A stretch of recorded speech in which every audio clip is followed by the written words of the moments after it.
Well, thank you so much and good afternoon, everybody. Before I even introduce myself, wanted to start off with an eye-popping fact. Did you know that by 2060, there will be more Spanish speakers in the United States than any other country in the world except for Mexico?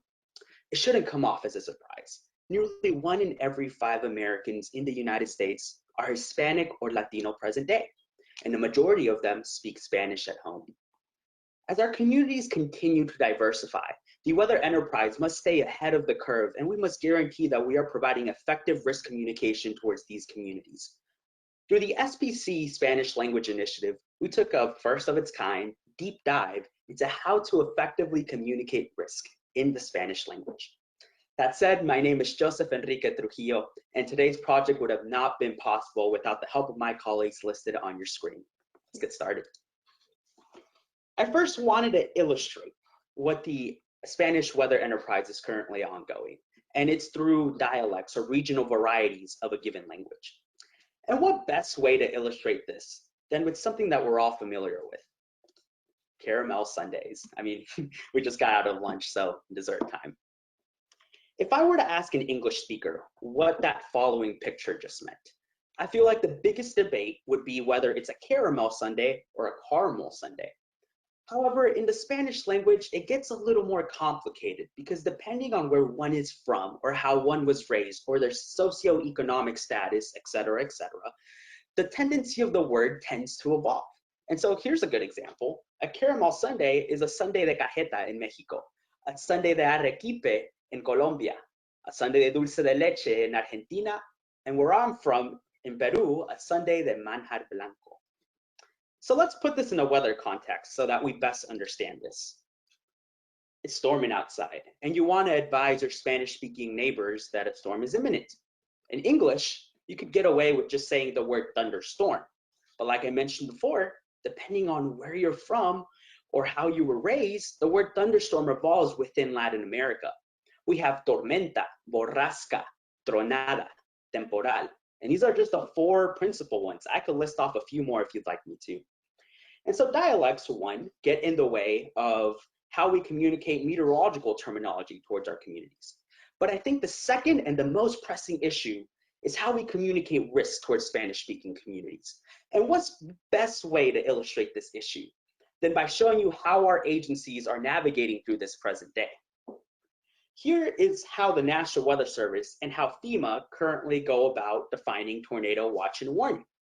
You don't have to speak Spanish to realize that, for example, the Weather Service uses the words vigilancia de tornados, while FEMA uses amenaza de tornados. In terms of tornado warning, the Weather Service uses aviso de tornado, while FEMA goes about saying advertencia. It's not just simply that these words are different from one another. I think what's most important here, and what I want to convey to everyone that's hearing me today, is that each one of these words have different connotations, and thus prompt people to take different actions. Because again, depending on where one is from or how one is raised, they might look at these words differently, or they might not even know that word exists. And that's what I'm trying to convey here. That our current challenge is that there's no consensus between bilingual meteorologists when it comes to translating risk terminology into the Spanish language due to these dialects that I just spoke of. Now, I'm only referring to risk here. I just showed you an example about the different varieties of how to say thunderstorm. Why am I only just focusing on risk terminology and not jargon? I would like to introduce to you to a field that is parallel to ours, where they're also used to communicating risk to their audiences all the time. As a matter of fact, they want people to take their medication and stay healthy, but they also have really complicated jargon in their field as well. That is the health and medical field. And they've explored this issue already and applied frameworks of how to best translate information into other languages. And so we're going to use this to apply it to the weather world and see what we get. It's called the normative approach, because when it comes towards professional terminology or jargon related to a given field, it really doesn't matter much in terms of actually creating a more unifying word, because the word practiced overall isn't used in people's everyday language. And so medical professionals just come in and all the organizations agree on a given word, and then they go on an educational campaign to make sure that everyone's just consistent overall, and they're fine with that. However, they have to be extra precautious when it comes towards risk terminology, because risk isn't only limited to the health field. We see it in a weather context. You see it behind of a bleach bottle telling you, like, warning, please don't drink this. And so risk terminology, we have to be a little more careful about, because now that's where dialectical differences start coming in and start varying a lot, because people practice this in their everyday language. And so we have to make sure that we adapt it towards the community's cultural lenses. And so with that said, through the SPC Spanish Language Initiative, we wanted to see how dialects played a role in risk and crisis communication. And so what best way to convey that than by looking at the SPC risk categories themselves. First, we wanted to look at how different meteorological organizations are currently translating these risks into Spanish. I'm sure you're familiar with this, and these are your favorite risk categories ever. The SPC has them on their website: marginal, slight, enhanced, moderate, and high. You can also find a Spanish language equivalent: mínimo, leve, elevado, moderado, and alto, also in the SPC website. There's also within the Weather Service Spanish translation teams that grab English information and go about translating in the Spanish language. They have an English to Spanish dictionary, and you can also find these risk categories there as well. But theirs is slightly a little more different. We have marginal, leve, aumentado o realzado, moderado, and alto. If we put these side by side and compare them, you don't have to know Spanish to realize that the first risk category, the official SPC definition, went by going with the word mínimo, while the English to Spanish dictionary from the Weather Service went with marginal. Level 3, SPC goes with elevado, and the English to Spanish dictionary from the Weather Service uses aumentado or realzado. So if we have the agency itself not agree on how to even communicate this in the Spanish language, you can only imagine how this evolves as we further start looking at other partners and the public itself.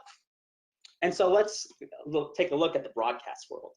This is a scenario from April 16th of 2019, where a national program could convey risk categories differently than two local markets in the South Central US.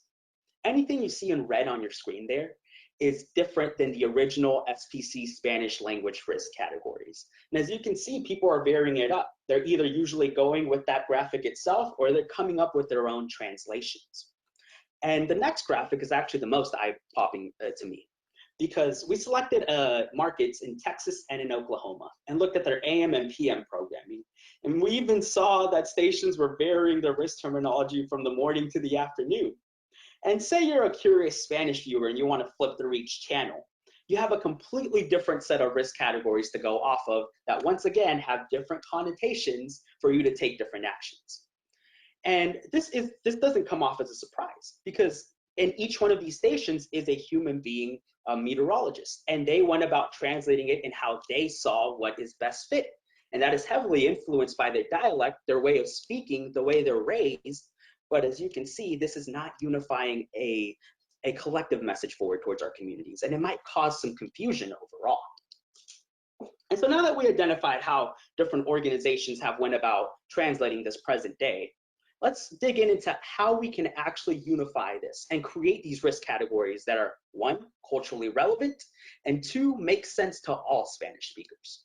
And so who best to ask than language experts? We consulted with 12 PhD students in Dr. Lipsky's Spanish dialectology seminar, where all their coursework literally relates to learning every single variety of Spanish, learning their differences and their varieties, and how culture gets in the way of everything. And so these scholars came from all parts of Latin America and Spain. And so they've already had vast amounts of knowledge in how to know all these differences of Spanish overall.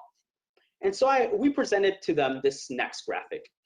We just introduced to them, what the Storm Prediction Center is, the graphics they give out in English, their Spanish equivalents, how the broadcasters are conveying them, and we set them out on one mission, and that's highlighted on your screen there. By reading the following definitions in the next few slides, how would you define the 5 risk categories, keeping in mind that you must communicate the same level of urgency as done in the English language?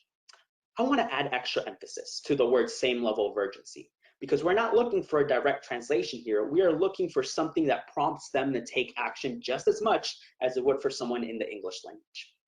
And so here's what they came up with. I do want to note that these risk categories have not been implemented by SPC in any sort of form as of today. This is just to show you how different and how dialectical differences really come into play here. Because dialectical experts knowing the different varieties of Spanish suggested the following. I included English language translations for anyone that's interested. And it goes mínimo, bajo, moderado, alto, and extremo. Let's put them side by side, with the official SPC definition on the left side of your screen and the linguistic expert opinion on the right side. I guess the first thing I was curious about learning was, why were these different and why did you change them and why that specific word? They first noted to me the risk category level 2, leve.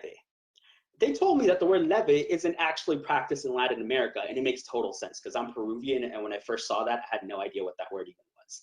And that the word leve itself is a risk term that's only really used in Spain and not anywhere else. Instead, they proposed using the word bajo because it was meant to convey a low risk category. Now, in terms of moving around the risk categories themselves, they brought moderate and high down to levels 3 and 4. That's just to make more categorical sense in the Spanish language so people don't get confused. They also proposed the word extreme, and that does sound a little harsh in English, but in Spanish, that connotation isn't the same, and they were okay with conveying that forward. And so we might notice a quick difference here, that these risk categories are not directly translated from English. And so I want to put my affiliations to the side and talk about consistency versus relevancy here.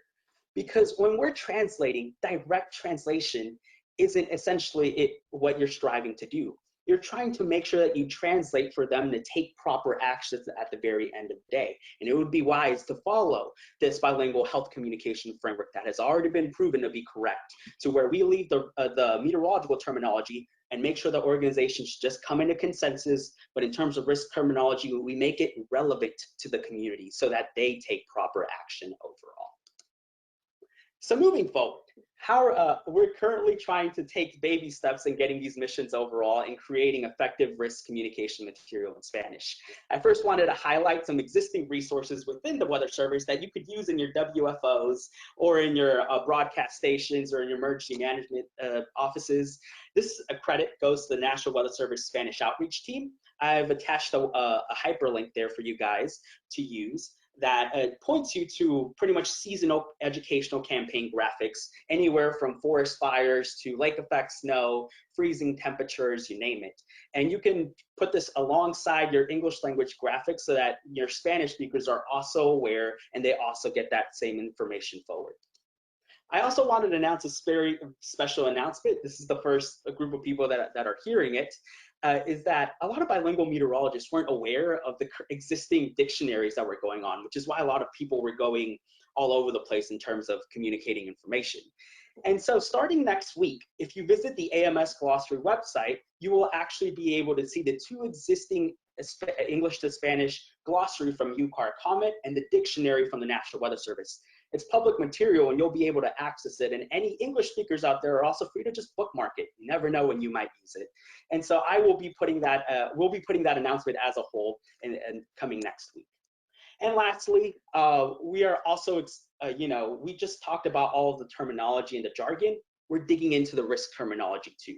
We're currently, the NOAA weather survey has been going on for a couple of years where we look at risk perceptions and how people react overall and respond to severe weather-related risks. And so we're actually going to translate that into the Spanish language to really get a good sense of those Spanish speakers in the room. And that's coming soon. And we're very excited to be ongoing with that project so that we can come up with terminology that best fits all communities.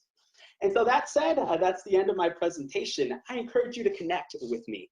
I love hearing stories from different parts of different WFOs, different broadcast stations, your Hispanic populations, so that we can best push forward in making sure that we are collectively communicating an effective risk message in Espanol. With that said, thank you so much for your time.